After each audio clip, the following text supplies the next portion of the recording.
wakoze cyane guhitamo Alphonse Sport TV. Nk'ibisanzwe ni TV y'imikino, ni channel y'imikino nk'uko musanzwe mubimenyereye. Wowe udukurikiye bwa mbere ndagusaba gukanda subscribe kugira ngo inkuru zacu zijye zikugeraho umwanya ku mwanya tudatinze. Ibyacu ntibitinda, amakuru arashyushye, ibintu birashyushye, ibintu birakomeye, ibintu ni imiriro.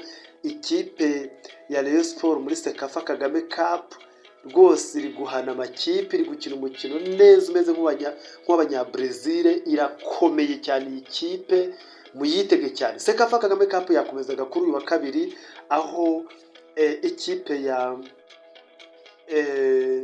Gor Mahia yaje kunganya igitego kimwe na Al Hilal, bikajya muri penalty bikarangira ikipe ya Gor Mahia itsinze penalty 8-7 za Al Hilal. Nyamara Gor Mahia yaje kubona ikarita itukura mu minota muri prolongation, birangira rero Al Hilal uyu munsi rwose ku munsi w'ejo ntabwo byayigendekeye neza. Rayon Sport yarayitsinze ikipe ya Jamus ibitego 3 ku gitego kimwe, kuri performance zikomeye cyane.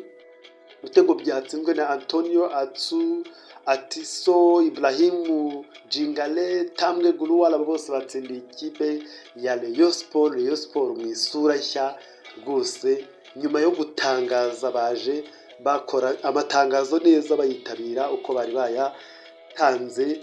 So Rayon Sport rero izahora ku mukino wa nyuma n'ikipe ya Gor Mahia, ni ku munsi wa gatanu. Al Hilal izakina na Al Hilal ubwo izakina na Jamus bishaka umwanya wa gatatu. Mohamed Salah ubwo twageze muri transfer i Burayi, yamaze kumvikana n'ikipe ya Trabzonspor yo muri Turkiya.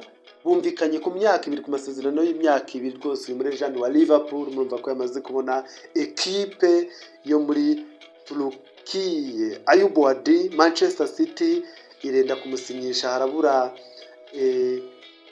utuntu duke cyane, ni personal terms zibura na release clause y'umuhungu w'umunyadanimarike ku myaka ya 18 kuva muri Lille. Ayub Wadi ikipe ya Manchester City iramushaka kugira ngo aze barebe ko Rodrigo Cascante uri kwifuzwa n'amakipe akomeye, barebe ko yamenyereza cyangwa se aramutse agiye uyu mwana umusore yahita amusimbura. Pedro Neto, Manchester City nawo yo n'ubundi iramushaka uyu musore w'ikipe ya Chelsea, nyuma yaho Chelsea ikomeje guhaha abakinnyi bagiye batandukanye. Hanyuma Rodrigo Cascante, Real Madrid na Barcelona ziramushaka. Sire yari yonyine imushaka, na Barca amaze kwinjira mu iyi deal kuko ibona ko byashoboka, kandi uyu munya Espagne arashaka kwigira mu makipe y'iwabo.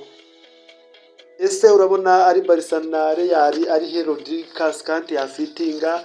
Reka dutegereze turebe uko bizagenda. Tijani Linde Newcastle nayo iramushaka kuva muri Man City. Ni nyuma yaho ibya Bruno Guimaraes bikomeje kuba gaterera nzamba, habura utuntu duke cyane kugira ngo yigire muri Arsenal. Kwibutsa gukora subscribe wowe udukurikira, kandi ikindi gusaba kudukunda. Ibitekerezo byanyu birakenewe muri comment.